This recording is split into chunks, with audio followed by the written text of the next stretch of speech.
پھر وہ قلم اللہ تعالیٰ نے انسان کو پکڑایا، فرشتوں کو نہیں پکڑایا، اور اس قلم کے ذریعے سے اللہ تعالیٰ نے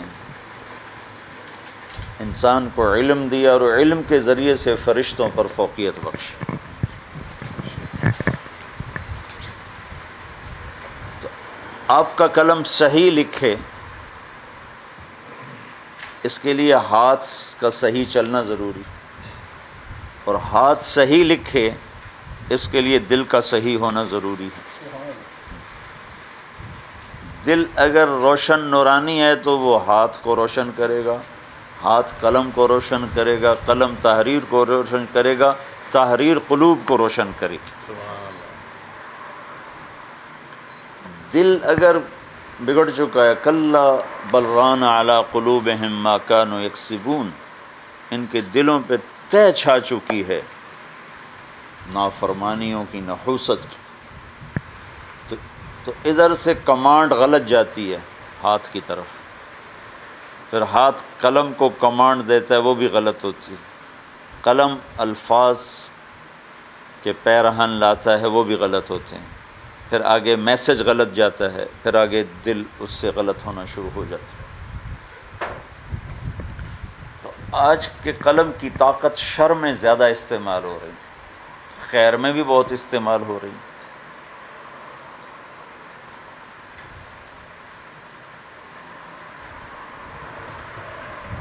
یہ دنیا دیکھو، میں ذرا معافی چاہتا ہوں، میں جوتا اٹھا کے دکھا رہا ہوں، یہ کالا رنگ ہے نا، یہ سیاہی پھیلا رہا ہے، اندھیرا پھیلا رہا ہے۔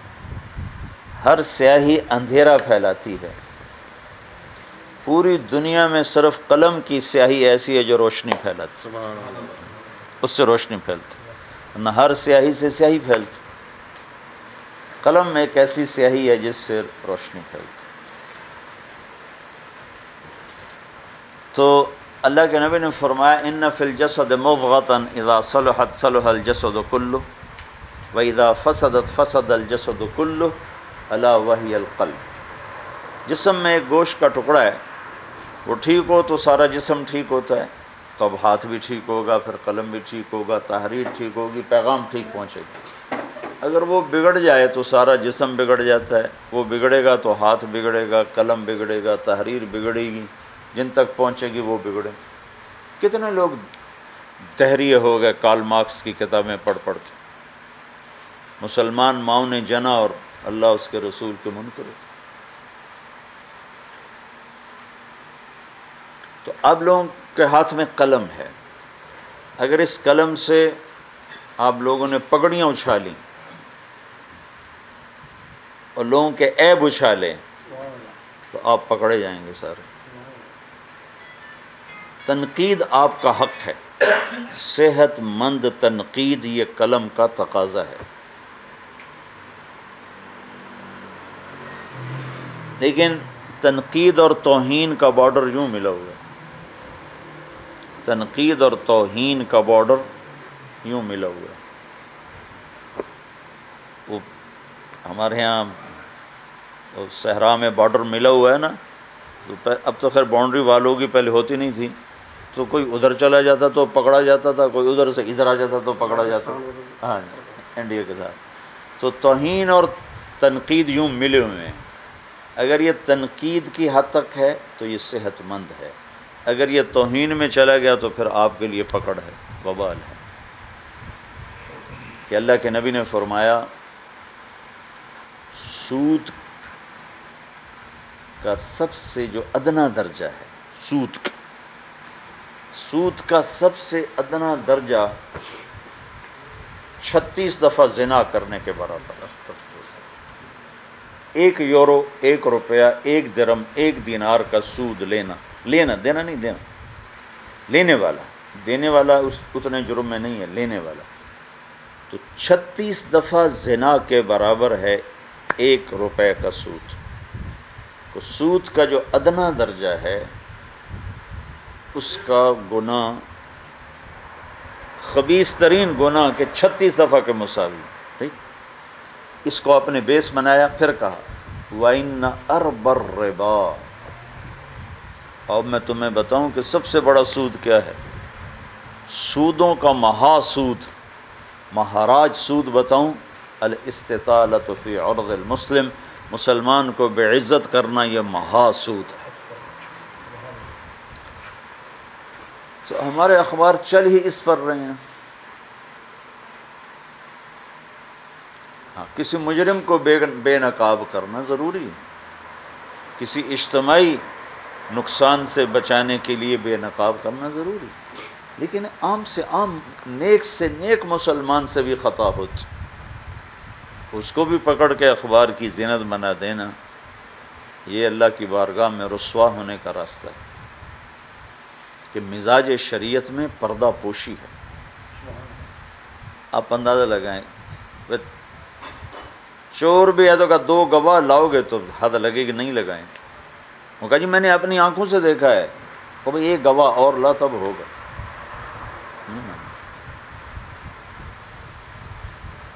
پورے شریعت میں زنا کی حد گواہوں پر نہیں قائم ہوئی 1400 سال میں۔ اللہ نے کہا 4 گواہ لاؤ جو کہیں ہم نے آنکھوں سے دیکھا ہے، پھر حد قائم ہوگی، ورنہ۔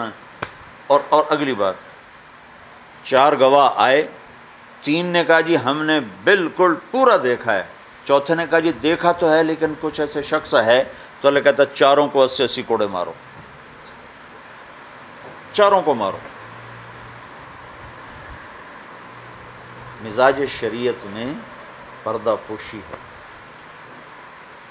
عادی مجرم کا کیس الگ ہے، چور ڈاکو کا کیس الگ ہے۔ ایک شخص نے دیکھا اپنی بیوی کے ساتھ غیر مرد کو برائی کرتے ہوئے، وہ آیا اللہ کے نبی کے پاس، کہ یا رسول اللہ میں نے یہ دیکھا ہے۔ تو آپ نے کہا کوئی گواہ؟ کہا جی گواہ تو کوئی۔ ہمارے ہاں تو شک پہ قتل ہو جاتے، مجھے بڑا رونا آتا ہے۔ بیٹا ساری زندگی زنا کرے تو کچھ پرواہ نہیں، اور بیٹی ایسی کسی سے بات کر لے تو ذبح کر لیتی۔ بیٹی کا غلط کو قدم اٹھے تو کہتے ہیں ہماری غیرت پہ حرف ہے، بیٹا شادی کر کے بھی زنا کرتا رہے تو کسی کی غیرت پہ کوئی حرف نہیں آتا۔ اگر اسی وجہ سے بچیوں کو قتل کرنا تو بچوں کو پہلے ذبح کرو۔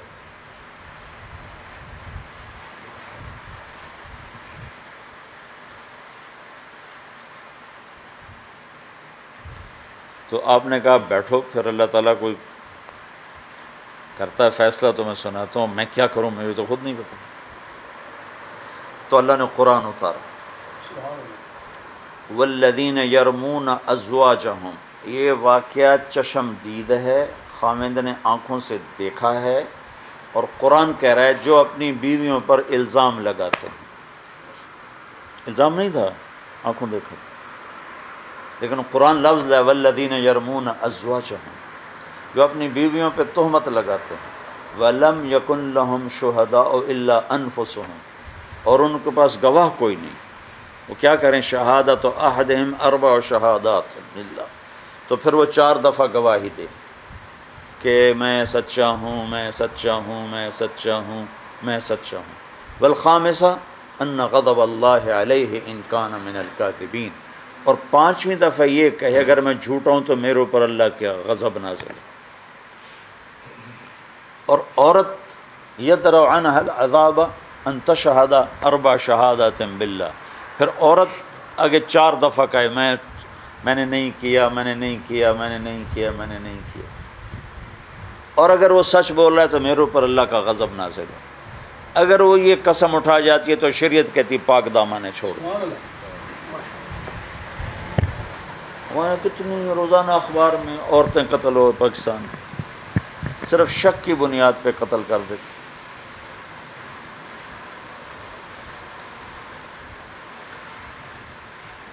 تو گناہ تو بڑے نیک سے نیک سے ہو جاتے، اس کو چھپانے کا حکم۔ پھر آپ دیکھیں ماعز اسلمی رضی اللہ تعالیٰ عنہ تشریف لائے، کہ یا رسول اللہ میں نے زنا کیا ہے، آپ میرے اوپر حد لگائیں، تو آپ نے منہ یوں پھیر لے کر کوئی نہیں کیا جائے گا، یا میں نے کیا ہے جی، آپ نے کہا کوئی نہیں کیا جائے گا، جو میں نے کیا ہے، ہم نے کہا کوئی نہیں کیا، یہ میں نے کیا ہے، 4 ہو گئی، یا 4 گواہ ہوں، یا 4 دفعہ خود وہ اقرار کرے۔ تو آپ نے کوشش کی کہ میں کسی طرح اس کی جان بچاؤں۔ آپ نے فرمایا بھائی دیکھو یہ نشے میں تو نہیں۔ ایک آدمی کہہ دیتا نا یہ نشے میں ہے، تو آپ کہتے بھاگ جائے، کہا جی نہیں اوفو، یہ تدبیر بھی نہ چلی، تو آپ نے ایک اور تدبیر فرمائی، او بھائی یہ پاگل تو نہیں۔ ایک آدمی کہہ دیتا پاگل، تو آپ کہتے جاؤ چلے جاؤ، کہا جی نہیں پاگل بھی نہیں، کہا اچھا جب حد لگ گئی تو پھر آپ نے ثابت بن حزال سے فرمایا لو سترتہ بثوبک، کاش تو اسے اپنی چادر میں چھپا لیتے۔ اس بات کا کیا مطلب ہے؟ جب ان سے یہ گناہ ہوا تو یہ گئے ابوبکر کے پاس کہ مجھ سے یہ گناہ ہو گئے، کیا کروں؟ کہا توبہ کر، اپنی پردہ دری مت کر۔ لیکن بے قراری تھی، گئے عمر کے پاس، عمر یہ ہو گیا کیا کروں؟ ان کا توبہ کر۔ پھر چین نہیں ہے تو چلے گئے ثابت بن حزال کے پاس، ثابت یہ گناہ ہو گیا کیا کروں؟ کہا جا اللہ کے نبی کو بتا دے۔ اس پر یہ حد لگی تو وہ آپ نے گلہ دیا کہ ابوبکر عمر والا تو بھی کر دیتا جو انہوں نے کیا تھا، کیوں لایا میرے پاس؟ تو اس سے اپنے قلم کو بچانا کہ کسی مسلمان کی پگڑی نہ اچھلے، کسی عزت دار کی عزت پہ داغ آپ کا قلم نہ لگا بیٹھے۔ ہمارے ہاں تو اخبار والے بلیک میلر ہیں،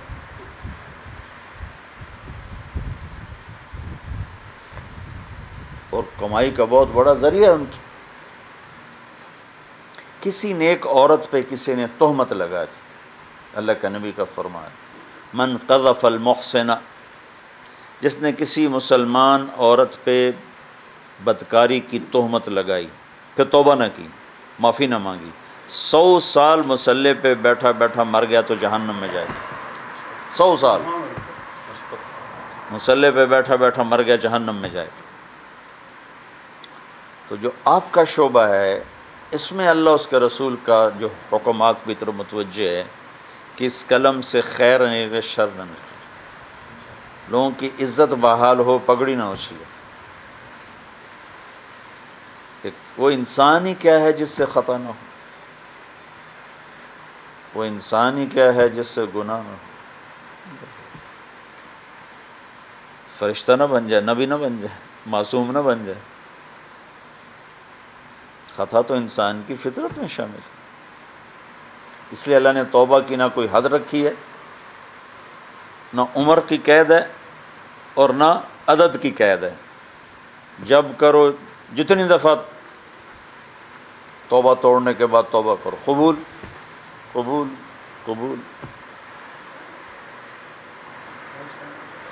تو آپ حضرات اپنے شعبہ میں لوگوں کو خیر کا میسج پہنچائیں، شر کا نہیں۔ لوگوں تک مثبت بات پہنچے، نیگیٹو نہیں۔ ہاں کوئی ایسی چیز ہے جس سے اجتماعی نقصان ہو رہا ہے، کسی کو نقصان ہو رہا ہے، اس سے خبردار کرنا تو پھر ہر ایک کے ذمہ ہے، آپ کے ذمہ زیادہ ہے۔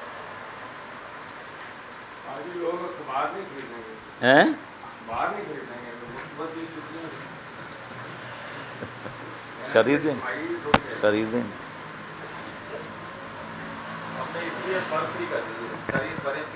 دنیا میں 4 فاتح گزرے ہیں بڑے، 4 فاتح۔ ایک یہیں جس کے ملک میں آپ بیٹھے ہوئے ہیں، سکندر، ایک چنگیز خان، ایک محمود غزنوی اور ایک تیمور۔ آخری فاتح تیمور ہے، تیمور کے بعد فاتح کوئی نہیں آیا، آخری فاتح تیمور۔ تو تیمور کہا کرتا تھا کہ تفتازانی کے قلم کے آگے میری تلواریں کند ہو جاتی۔ تفتازانی ایک عالم تھے سعد الدین، جو ان کے ساتھ ہوتے تھے، تو وہ کہا کرتا تھا سعد الدین کے قلم کے سامنے میری تلوار بے بس ہو جاتی۔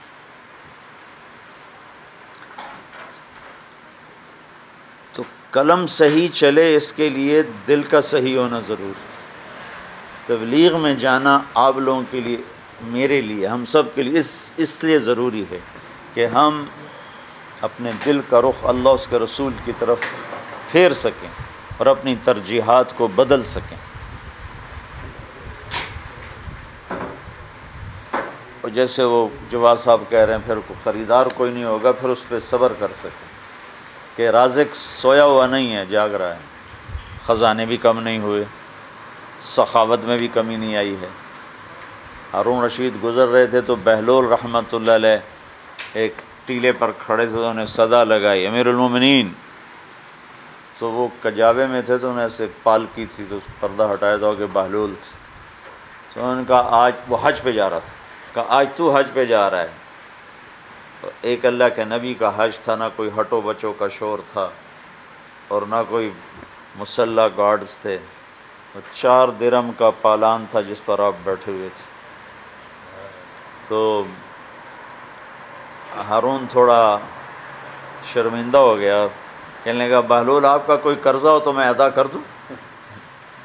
تو ایسے موقعوں پہ ہمارے جیسے مولوی تو کہہ جی میں تو پہلے ہی لسٹ بنا کے رکھی ہوئی ہے، یہ اے لون میرے کو تو پہلے لسٹ ہے۔ تو بہلول فرمانے لگے پہلے اپنے قرضے تو اتار پھر میرے اتارنا۔ کہا میرے اوپر کون سا قرضہ ہے؟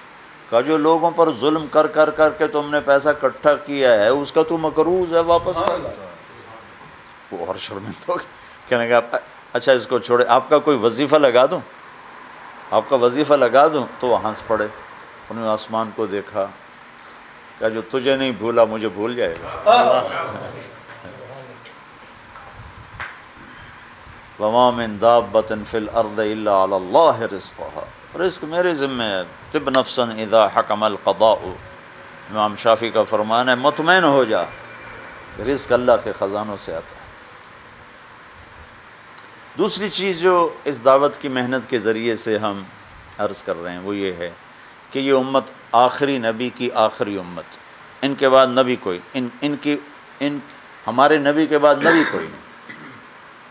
تو دنیا میں 700 کروڑ انسان ہیں، جس میں 600 کروڑ انسان کلمے سے ناآشنا ہیں، جو 100 کروڑ مسلمان ہیں وہ کلمہ پڑھ کے بھی اسلام سے دور ہیں۔ تو جہاں تک میں جا سکتا ہوں میں اپنی جان مال کے ساتھ ختم نبوت کے عقیدے کی وجہ سے میرے اوپر یہ فرض ہے کہ میں اللہ کی بات دوسروں تک پہنچاؤں اور انہیں اس کے لیے تیار کروں، بھائی اللہ کی مان لو۔ اس کے لیے نہ کوئی علم کی ضرورت ہے، چونکہ دعوت میں اجمال ہے، یہ کوئی درس نہیں ہے کہ جس میں تفصیل چاہیے۔ اگر میں نے چوہان صاحب کو اتنی بات کا کہہ دی کہ چوہان صاحب اللہ کی مان لیں اور اللہ کے نبی کی مان لیں، تو میں نے ساری تبلیغ ان کو پہنچا دی، چونکہ علماء نے لکھا ہے کہ ساری آسمانی کتابوں کا خلاصہ ہے قرآن، اور قرآن کا خلاصہ ہے سورۃ فاتحہ۔ حضرت علی رضی اللہ تعالیٰ عنہ کا فرمان ہے سورہ فاتحہ کی تفسیر لکھواؤں تو 70 اونٹوں پہ لا دی جائے گی، یعنی ہر آیت کے لیے 10 اونٹ۔ ایک دفعہ عشاء کی نماز پڑھا کے بیٹھے اور فرمایا آؤ تمہیں آج بسم اللہ الرحمن الرحیم کا مطلب سمجھاؤں۔ تو پہلے با کو شروع کیا، عربی واحد زبان ہے جس کے حرف کا بھی مطلب ہوتا ہے، باقی زبانوں میں حرف کا مطلب 2-4 حرف ملتے ہیں تو لفظ بنتا ہے، لفظ کا مطلب بنتا ہے، لیکن عربی میں حرف کا بھی مطلب، واو کے 8 مطلب ہیں، صرف واو 8 مطلب ہیں اس کے۔ تو با کو شروع ہوئے بیان کر، صرف با۔ عشاء کی نماز کے بعد مصلی پر بیٹھے اور شروع ہو گئے بسم اللہ الرحمن الرحیم، اور پہلے با کو بیان کرنا شروع کیا۔ فجر کی اذان ہو گئی، با کا مطلب پورا نہیں ہوا تھا۔ سارے کتابوں کا خلاصہ قرآن، قرآن کا خلاصہ سورۃ فاتحہ، اور سورۃ فاتحہ کا خلاصہ ہے ایاک نعبد و ایاک نستعین۔ 7ویں صدی کے ایک عالم ہے ابن القیم رحمۃ اللہ علیہ، ان کی کتاب ہے مدارج السالکین، انہوں نے اس ایاک نعبد و ایاک نستعین کا کوئی 750 صفحہ لکھا ہے۔ وہاں کہ 7ویں صدی کے عالم بلکہ 8ویں صدی کے۔ تو ایاک نعبد و ایاک نستعین پوری دعوت ہے۔ کوئی اگر مجھے آ کر کہہ دے طارق جمیل صاحب آپ اللہ کی مانو اور اللہ سے مانگو، تو مجھے پوری دعوت مل گئی۔ اللہ کے سوا کسی اور سے نہ مانگنا اور اللہ کے سوا کسی اور کی بندگی نہ کرنا. تو یہ ایک بھولا ہوا سبق ہے. ہمارے نبی پاک صلی اللہ علیہ وسلم نے آخری حج میں یہ فرمایا تھا فَلْيُبَلِّغِ الشَّاهِدُ الْغَائِبُ، میری بات آگے پہنچانا اب تمہارے ذمہ ہے. اس بنیاد پر یہ قافلے چلنا شروع ہوئے اور آج ہم یونان میں آپ کے پاس بیٹھے. اب میں دنیا کے 3 کناروں کے اینڈ تک جا چکا ہوں. نارتھ میں اینڈ تک گیا ہوں، ایسٹ میں اینڈ تک گیا ہوں، ساؤتھ میں اینڈ تک گیا ہوں، ویسٹ کا اینڈ ابھی نہیں پہنچا ہوں. اللہ نے ہر جگہ پر تبلیغ پہنچا دی کہ یہ جو نقل و حرکت تھی اس نے جو ایک عملی زندگی پہنچی.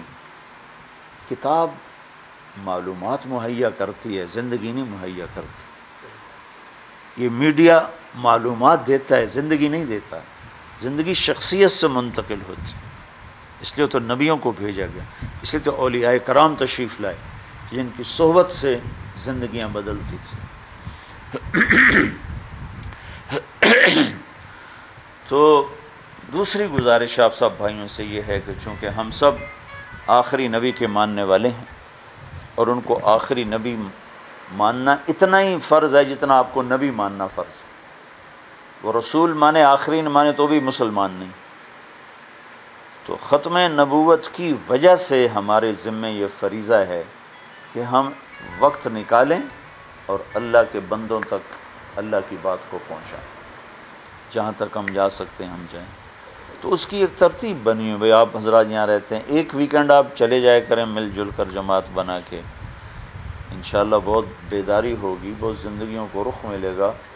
اور میں جب گورنمنٹ کالج لاہور میں پڑھتا تھا تو پورے کالج میں اب 3-4 ہزار طلبہ تھے. صرف ایک لڑکے کی داڑھی تھی جو ہمیں دعوت دیا کرتا تھا، نعیم الدین. اب میں جس کالج میں جاتا ہوں مجھے سینکڑوں بچے داڑھیوں والے نظر آتے ہیں. سبحان اللہ. سینکڑوں. اور پورے کالج میں ایک لڑکی پردہ دار نہیں تھی. 2 سال گورنمنٹ کالج میں رہا ہوں، پھر تبلیغ میں لگ گیا، پھر مدرسے میں. ایک لڑکی پردے میں نہیں ہوتی تھی. اور اب میں لمز جیسے یونیورسٹی میں جاتا ہوں تو مجھے بچیاں فل پردے میں نظر آتی اور بچے پگڑیاں داڑھیوں کے ساتھ نظر آتے.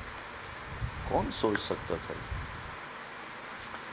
تو اس کو آپ تبلیغی جماعت کی بریکٹس سے مت دیکھیں. یہ 2 باتیں ہیں کہ میں اپنے شعبے میں اللہ اس کے رسول کا پابند بن کے چلوں، اور پھر صرف میرے ذمہ اتنا نہیں ہے، مجھے چونکہ آگے بھی یہ پیغام پہنچانا ہے کہ ہمارے نبی کے بعد نبی کوئی نہیں ہے، تو اس کے لیے بھی مجھے ٹائم دینا ہے. اس ٹائم کے دیتے آج یہ محفل ہے، ورنہ کون جاتا؟ صرف اگر ہم کتابیں بھیج دیتے تو یہ محفل تو نہ ہوتی، مجلس تو نہ ہوتی. یہ 2 باتیں ہیں. اور پھر اس کے ساتھ یہ کہ فرائض کی پابندی ہے، نماز نہ چھوٹے. وہ پھر وہ شعبے میں آ گئے. میں تھوڑا سا اس کو الگ ڈیفائن کر لوں. فرض نماز نہ چھوٹے، اس کی کوئی معافی نہیں. اور اپنے کاروبار زندگی میں جھوٹ نہ، خیانت نہ. میں نے سیرت کا، قرآن کا عروج و زوال کا جو فلسفہ ہے اس کا میں نے نچوڑ نکالا ہے. قرآن نے، حدیث نے جو عروج و زوال کا جو فلسفہ بتایا ہے اس میں 3 چیزیں بنیادی ہیں. جس قوم میں 3 عیب ہوں گے ان کے لیے زوال اتنا ہی یقینی ہے جتنا سورج کا ڈوبنا یقینی ہے. اور جس قوم میں 3 صفات ہوں گی ان کے لیے عروج اتنا ہی لازم ہے جتنا سورج کا چڑھنا نکلنا لازم ہے. ایک ظلم، جس قوم میں ظلم ہوگا، جس قوم میں جھوٹ ہوگا، جس قوم میں خیانت، بددیانتی، دھوکہ ہوگا، انہیں ذلت سے کوئی نہیں بچا سکتا. ان کے لیے ذلت مقدر ہے. جس قوم میں عدل ہوگا، جس قوم میں سچائی ہوگی، جس قوم میں دیانت ہوگی، یہ دہریے بھی ہوں گے تو اللہ ان کو عزت دے گا. تو آپ اپنی کمیونٹی میں، اپنی زندگی میں زیادتی سے بچیں، جھوٹ سے بچیں، خیانت سے بچیں. میرے نبی کا فرمان ہے میں اپنی امتی سے ہر گناہ کی توقع رکھتا ہوں، دو کی نہیں رکھتا، کہ اگر میرا امتی ہے تو ایک جھوٹ کبھی نہیں بولے گا، ایک دھوکہ کبھی نہیں دے گا۔ آپ نے سگریٹ پیا ہو تو منہ سے اسمیل آتی، کچا پیاز کھا لے منہ سے اسمیل آتی، اسی لیے اللہ کے نبی نے کہا کچا پیاز کھا کے مسجد مت آؤ۔ لیکن اگر میں جھوٹ بولوں تو کوئی اسمیل آئے گی آپ کو؟ بلکہ میرا پرفیوم آپ کو اسمیل دے رہا ہوگا، لیکن میں جو جھوٹ بول رہا ہوں کچھ اسمیل نہیں۔ لیکن میرے نبی نے فرمایا جب کوئی انسان جھوٹ بولتا ہے تو اس کے منہ سے اتنی بدبو نکلتی ہے کہ فرشتے 3 میل تک بھاگ جاتے، 3 میل تک فرشتے بھاگ جاتے۔ یہ چند چھوٹی سی چیزیں ہیں۔ پھر آپس میں آپ کا جو رہن سہن ہے وہ محبت سے ہو، اور محبت قائم رکھنے کے لیے کوئی زیادہ محنت نہیں، بھائی ایک زبان ہے کہ اس زبان سے گلے شکوے برائیاں ٹوکا ٹاکی یہ چھوڑ دیں تو آپ کی محبت پیدا ہو جائے گی۔ اور ایک کام آنکھوں سے ہے کہ خوبیاں دیکھیں برائیاں کمیاں نہ دیکھیں، کہ چونکہ اس کائنات کے قانون میں پرفیکشن کی کوئی گنجائش کوئی نہیں، اس لیے اللہ تعالیٰ نے بھی ہم سے پرفیکشن نہیں مانگی، کاؤنٹنگ کا حکم دیا کہ میں کاؤنٹ کروں گا، 51 نیکیاں ہو گئیں 50 برائیاں ہو گئیں تو معاف کر دیں گے۔ اور ہم نے بھی یہ رکھا ہوا 33 نمبر لے لو تو ہم پاس کر دیتے ہیں، لیکن ہم سے لوگ کہتے ہیں پرفیکشن ہونی چاہیے، ممبر پر بیٹھنے سے پہلے اپنے آپ کو سنبھالو، تم کیسے ہو پھر کوئی بات کرو۔ ارے اللہ کے بندو انسان پرفیکٹ ہو ہی نہیں سکتا، تبھی تو اللہ نے کاؤنٹنگ کا حکم دیا۔ اور ہم بھی میں وہ بیٹھا تھا اپنے گھر ڈیرے پر تو ایک آگے انجینئر صاحب، انہوں نے اتنا تبلیغ والوں پہ چڑھائی کی، اتنا چڑھائی کی، میں سنتا رہا، میرے مہمان تھے میں سنتا رہا۔ تو فارغ ہوئے تو میں نے کہا بھائی صاحب یہ جو حکومت پاکستان ہے نا، یہ بیچارے بڑی تھکی ہوئی حکومت ہے، لیکن اس کے باوجود اپنے بچوں کے لیے اتنے رحم دل ہیں کہ جو 33 نمبر لے لے پاس کر دیتے ہیں، 67 لوز کرنے پر ڈانٹ ڈپٹ نہیں کرتے، 33 لینے پر کہتے ہیں شاباش یہ لو سرٹیفکیٹ آف پاس۔ تو میں نے کہا جس رب سے ہمارا واسطہ ہے نا وہ حکومت پاکستان سے زیادہ رحم دل ہے، کیا پتہ وہ 0 پر بھی کہ لے جاؤ جنت ہے۔ تو بھائی ایسے اعتراض نہ کیا کرو دوسروں پر۔ دھن رے دھنیے اپنی دھن پرائی دھنی کا پاپنا پن، تیری روئی میں 4 بنولے سب سے پہلے ان کو چن۔ تو ایک دوسرے کے عیب نہ دیکھیں، ایک دوسرے کی کمیاں نہ دیکھیں، ایک دوسرے سے کمپٹیشن نہ بنائیں، میرا اخبار اس سے بڑھ جائے، میرا اخبار اس سے بڑھ جائے، میری دکان اس سے زیادہ چلے، میری دکان اس سے زیادہ چلے۔ جو آپ کا رزق ہے آپ کے پاس آئے گا، جو ان کا ہے وہ ان کے پاس جائے گا۔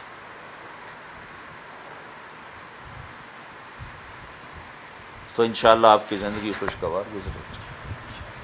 چونکہ زبان کی حفاظت ہزاروں نفلوں پر بھاری، زبان کا میٹھا بول ہزاروں تسبیحات پہ بھاری، کیونکہ زبان کا بول میرے اور بندوں کے درمیان ہے، تسبیح میرے اور اللہ کے درمیان ہے، اور بول سے دل ٹوٹتے ہیں، بول سے دل جڑتے ہیں۔ اس کے لیے ہم آپ سب بھائیوں سے وقت مانگتے ہیں، سب سے وقت مانگتے ہیں، جب آپ کو موقع ملے ضرور وقت لگائیں، یہاں والوں کی ہدایت کی نیت فرمائیں، یہاں جتنی امت موجود ہے انہیں دوبارہ اسلام پہ کیسے لائے، کتنی ہماری نسلیں گم ہو گئیں، ضائع ہو گئیں، انہیں دوبارہ اسلام پہ لایا جائے۔ یہ چھوٹا سا ہمارے پاس ایک پیغام ہے آپ سب بھائیوں کے لیے، اس کو آپ اپنا پیغام سمجھ کے کریں گے تو انشاءاللہ آپ کو فائدہ ہوگا۔